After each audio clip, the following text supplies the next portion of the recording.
es un síndrome de autoencierro, se le dice acá en Argentina. Ajá. Originariamente en Japón se lo llama hikikomori.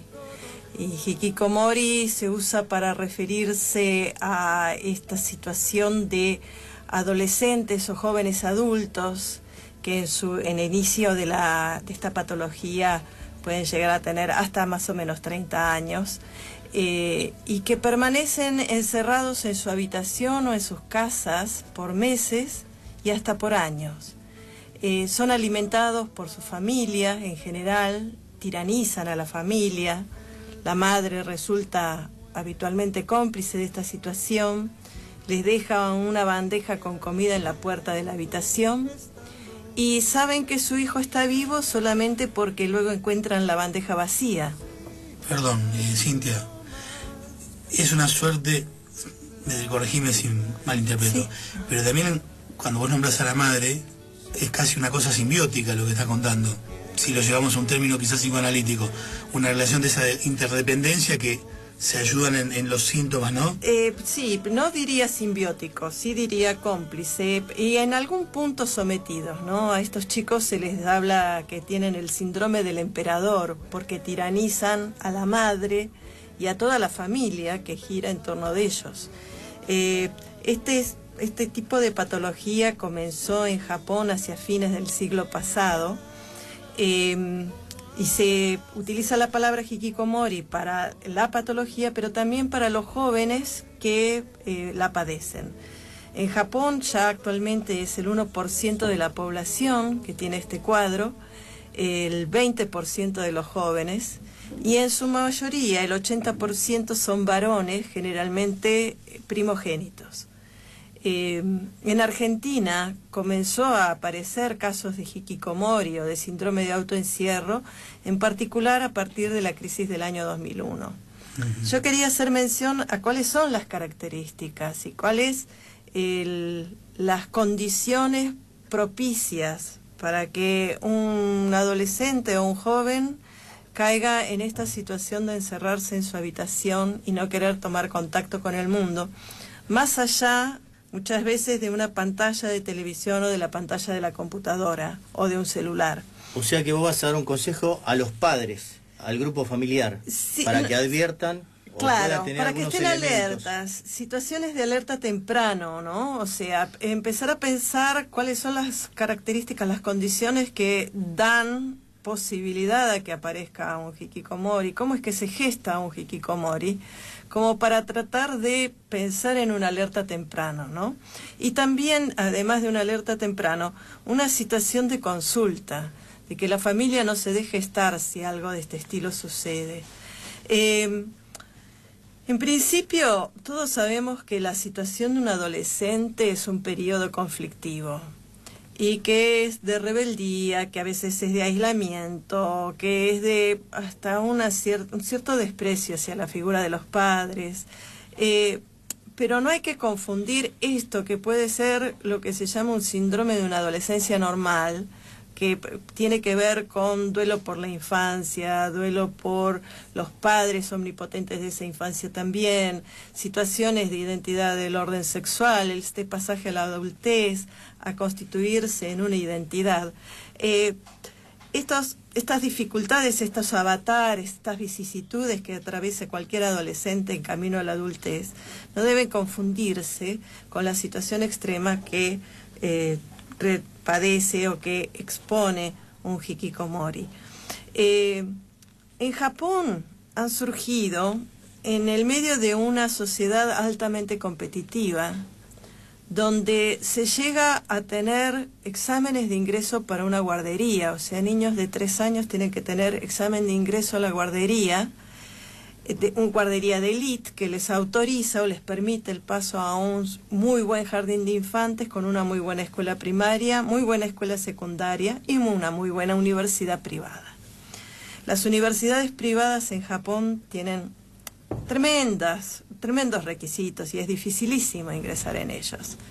Entonces, estos chicos que son sometidos a tamañas presiones y cuyo yo no ha llegado a constituirse con la fortaleza suficiente como para enfrentarlas, frente a una situación de fracaso en un examen, en una prueba, o incluso puede ser frente a una situación de bullying, o sea, de acoso por parte de sus compañeros, se retrotraen a un mundo protegido, que es el mundo de su propia habitación.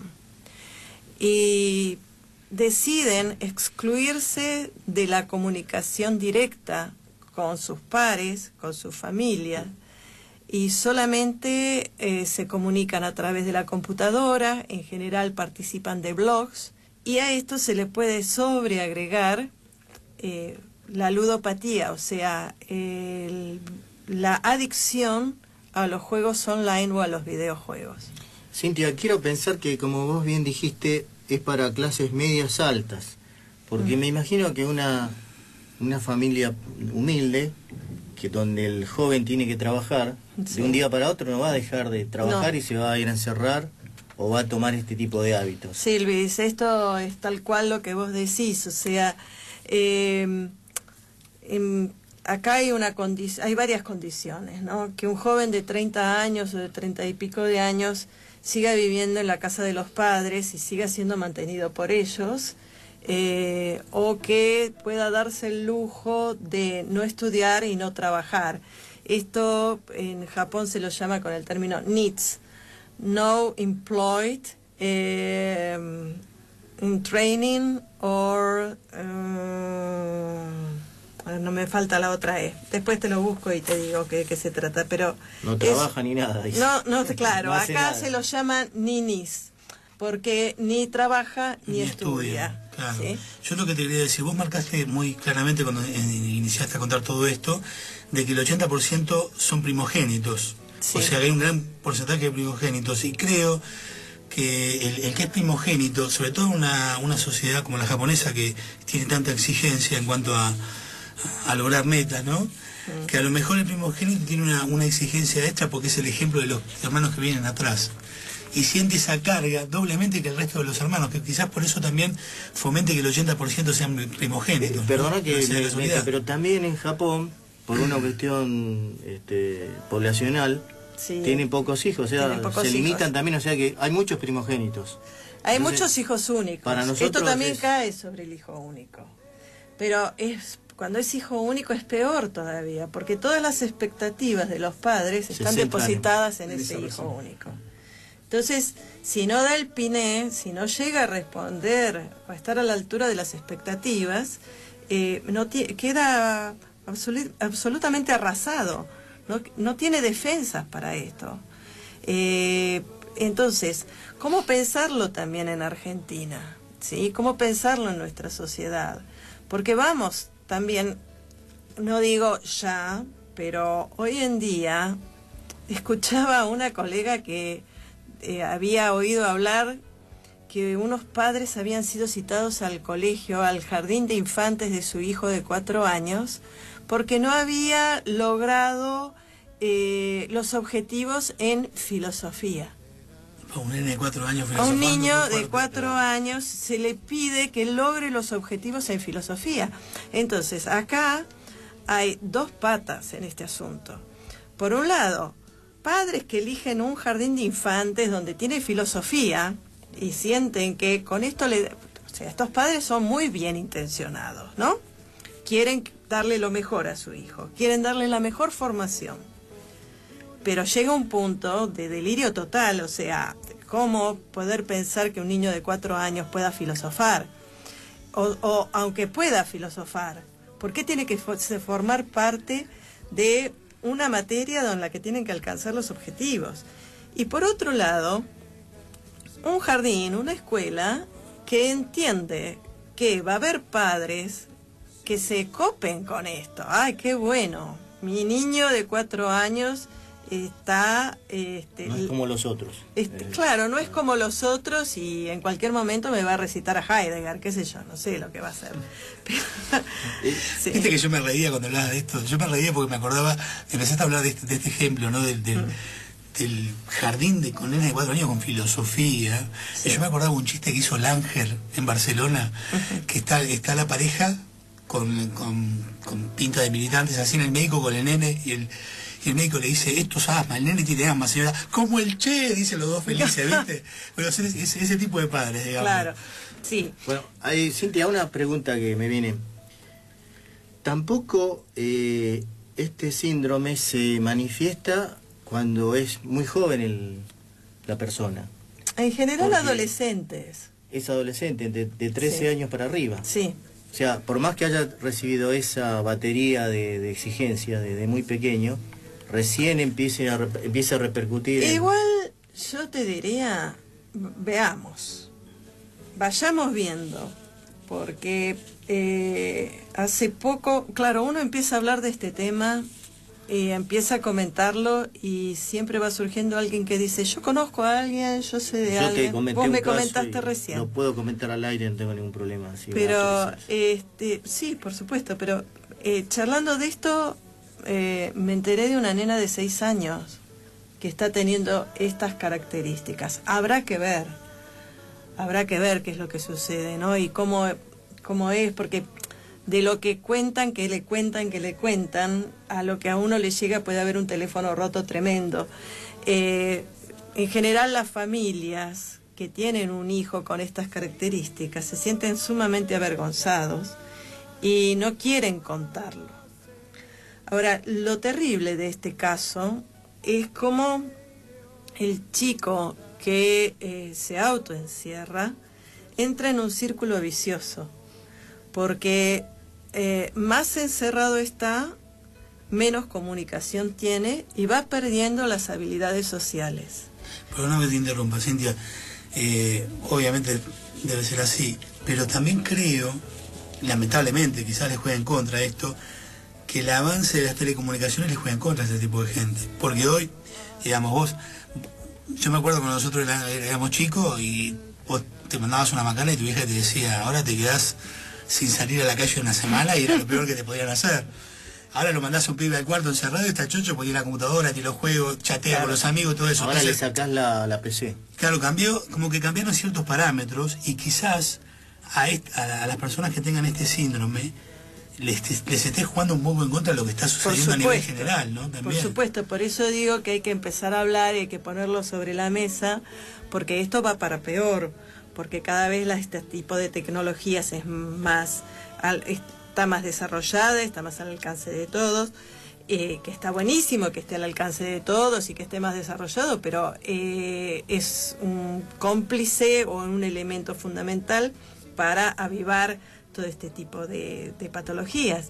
En una ocasión escuchaba que decía alguien, bueno, habría que desconectar la internet. No, o sea, es un absurdo. Eso yo lo equiparo a decir que si hay un violador, se soluciona el problema con la castración química. Ese tipo que está castrado químicamente te va a violar con una zanahoria, con un palo de escoba o con lo que sea. Uh-huh. Esto es lo mismo, esto no se soluciona desconectando el internet. Entonces, el tema es, ¿cómo se soluciona? Bueno, primero y fundamental que las familias que tienen algún caso de este estilo o un matiz, una sospecha de casos de este estilo, que haga una consulta. Eso te iba a preguntar, digamos, si yo por ejemplo tengo un familiar que presenta estos síndromes o que me doy cuenta que puede tener esta problemática, ¿a dónde puedo ir a consultar? En principio, que consulte al psicólogo que le quede más cerca y mejor. Ajá. ¿Sí? Porque acá es algo que se viene estudiando y desarrollando de manera muy nueva. Uh-huh. Y lo fundamental va a ser que encuentre una persona que le transmita confianza. Si tiene alguien, nosotros los psicólogos hablamos del tema de la transferencia, ¿no? La transferencia es esa confianza básica que el paciente o el consultante deposita en su psicólogo para poder empezar a trabajar. Sin esta confianza fundamental y básica no hay modo de trabajar. Entonces, que la familia o el familiar que ve que algo de esto puede estar sucediendo, haga una consulta a un psicólogo de su confianza. Y a partir de allí, el trabajo tiene que ser encarado a acercarse a esta persona, si el joven o la joven que puede llegar, hay casos también de chicas, hikikomori, poder acercarse hasta el domicilio, si es que esta persona no sale de su casa, y tratar de entablar un primer contacto donde se genere una confianza, donde se genere una situación de alojamiento, o sea, de no amenaza, de que nadie lo va a juzgar, de que nadie lo va a criticar, de que nadie lo va a dañar. La pregunta que yo te hago, Cintia, que me surgen ahora hablando con vos, ¿cómo distingue, porque yo te hablaba hoy antes que arrancamos hacia el aire, el tema de que, bueno, mucha gente se sociabiliza hoy por las redes sociales, Facebook, Twitter, el Messenger en su momento, o ICQ, vamos más atrás, pero los que entrarían dentro de lo que es esta sintomatología, por llamarlo de alguna manera, son los que pueden tener ese nivel de sociabilización, pero que no, además no salen nunca de ahí. O sea, nunca sociabilizan con una persona cara a cara, digamos. Siempre es a través de ahí y están encerrados. Sí. O raramente cara a cara. Porque vamos a pensar que acá hay grados. ¿Sí? Yo empecé a investigar sobre hikikomori a partir de que estuvieron en mi casa unos amigos japoneses, y me hablaron de esto. El hermano de él, de mi amigo, es un hikikomori. Él trabaja en una empresa, o sea, tiene un trabajo que queda a 4 cuadras de su casa. ¿El padre o el hijo, decís? El hermano de mi amigo, que tiene 32 años. Tiene un trabajo a 4 cuadras de su casa y va en auto. O sea, sale de la casa, se sube al auto, estaciona el auto, trabaja. Vuelve del trabajo, sube al auto, llega a la casa, se encierra en la habitación. Sale para comer con la familia, con los padres, pero come a toda velocidad. Y vuelve a la habitación. Y vuelve a la habitación a encerrarse. Así de lunes a viernes. Sábado y domingo permanece encerrado en la habitación. Entonces, uno puede decir, bueno, pero sale a trabajar. Sí, pero los padres ni saben en qué trabaja, qué es lo que hace, y aparentemente tampoco tiene contacto con ningún compañero de trabajo. Entonces, por eso digo que hay que ver qué grados hay acá. Pero realmente lo que uno ve como una constante en estas situaciones es un aislamiento de las personas reales, una falta de comunicación con un ser humano de carne y hueso, y todo viene mediatizado por una computadora, por un televisor, por un teléfono celular. Yo te cuento, mira, en mi caso yo hace casi 30 años que vivo en Buenos Aires, y lo que me pasó desde que llegué y hasta hoy, quizás hoy en menos grado, pero durante años yo también, particularmente digo mi caso, ¿no? Yo tenía como cierta fobia de estar durante el día en la calle. No me banco la locura de la gente, de los bocinazos, de que te pasan por arriba. Nunca me banqué eso de Buenos Aires. Y trato de no estar durante el día en la calle. Y hasta hoy me pasa eso. Y si yo salgo, no es que no salga nunca durante el día, salgo a hacer trámite, todo. Pero que es como que salgo a hacer lo necesario y me guardo. ¿Me entendés? Porque tengo como una fobia con la locura que no me cabe de Buenos Aires, por ejemplo. Daniel, pero esto, en principio... Te quiero consultar porque te hablo de mi caso personal.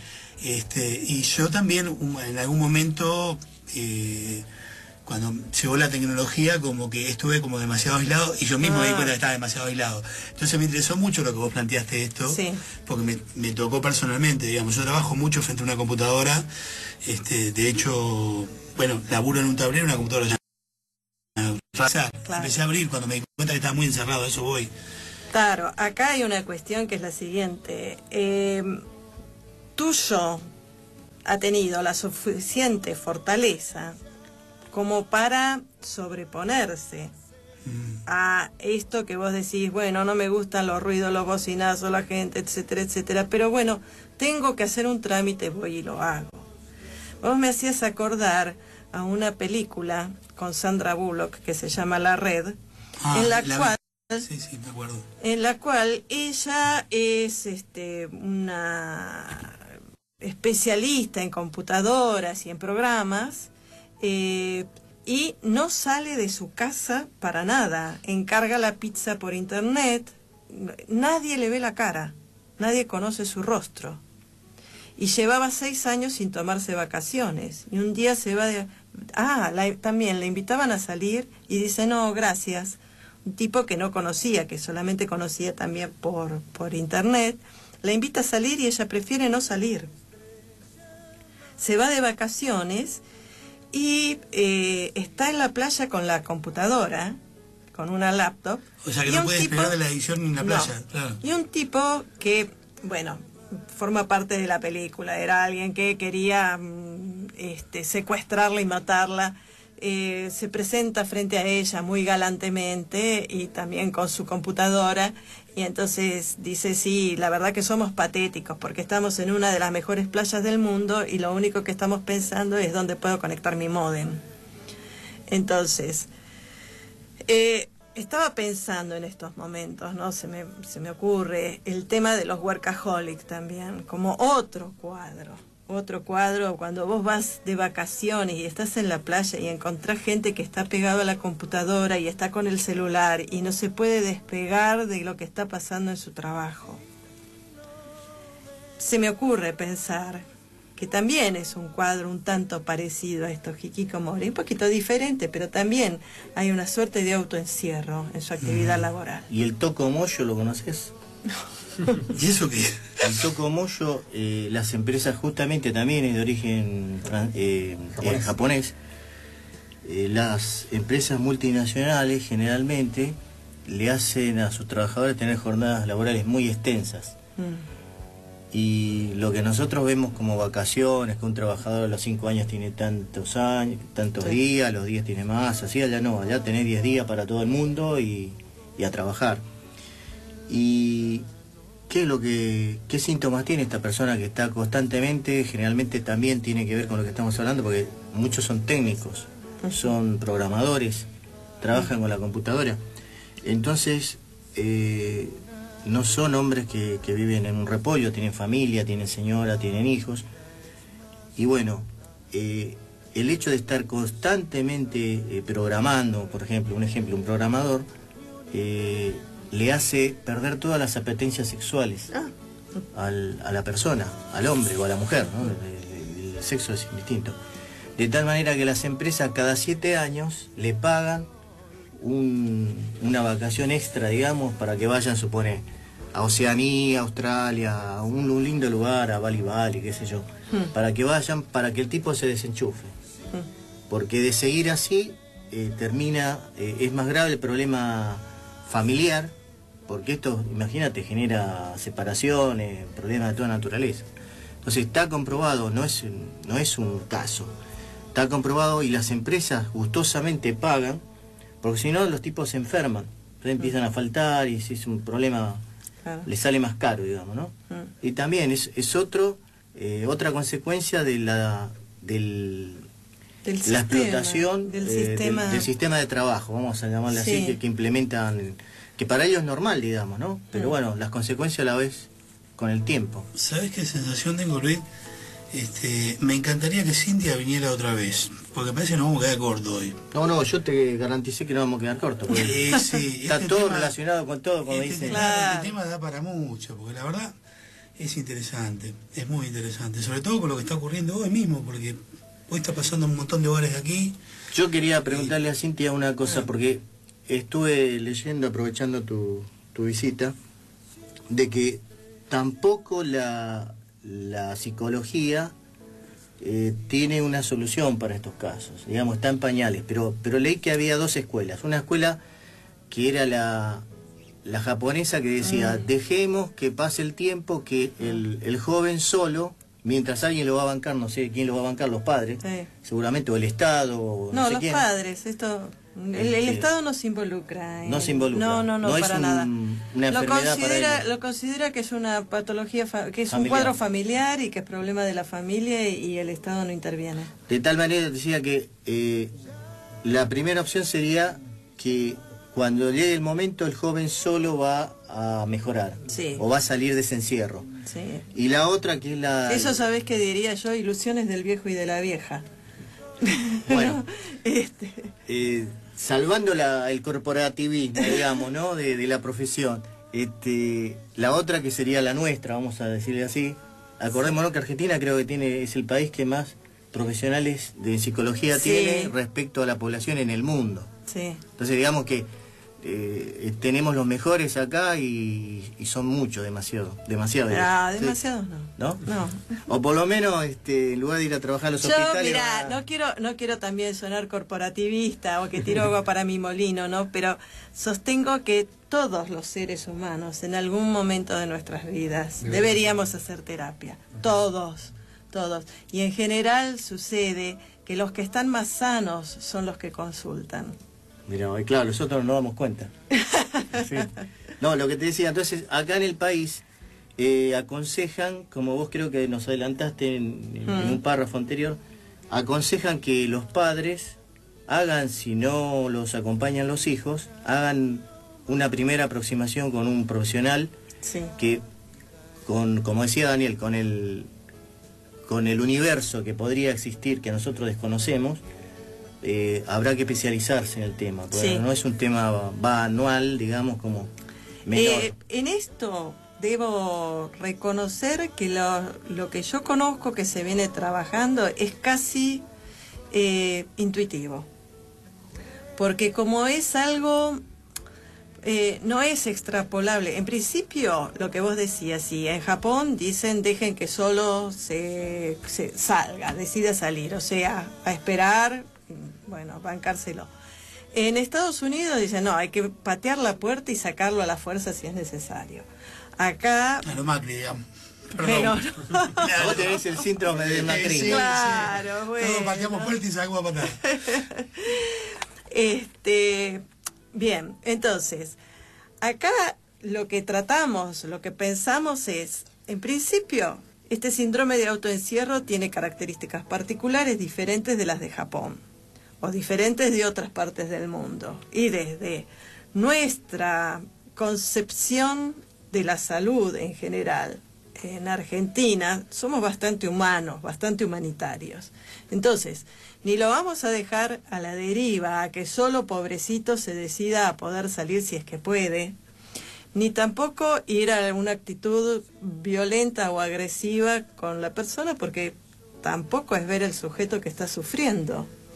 Entonces, sí tratar de tomar desde una posición lo más humana y lo más cercana posible a esa familia que padece, pero, ojo, padece, pero de alguna manera, digamos, padece doblemente. Padece la situación de este chico con este síndrome del emperador que los tiraniza, pero también padece porque de alguna manera gestó esa... Es corresponsable de alguna Es forma. corresponsable de eso. Y hay una dosis de sensación de culpa de por qué pasa esta situación. Yo te quería comentar, Cintia, el caso de un familiar. Dale, contanos. que un poco sí, está en la misma línea, porque a lo mejor nos están escuchando, hay otros miles de casos que...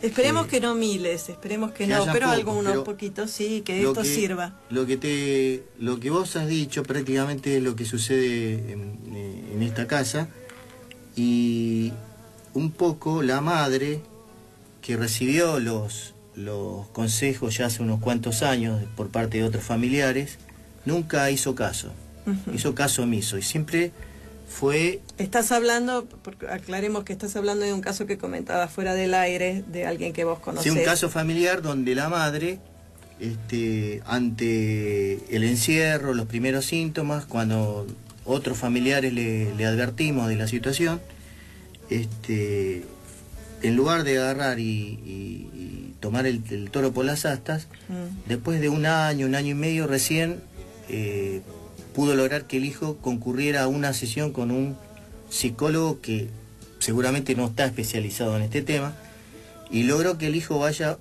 a una sola consulta. Después no fue más, fue la madre un par de veces, pues quedó en la nada.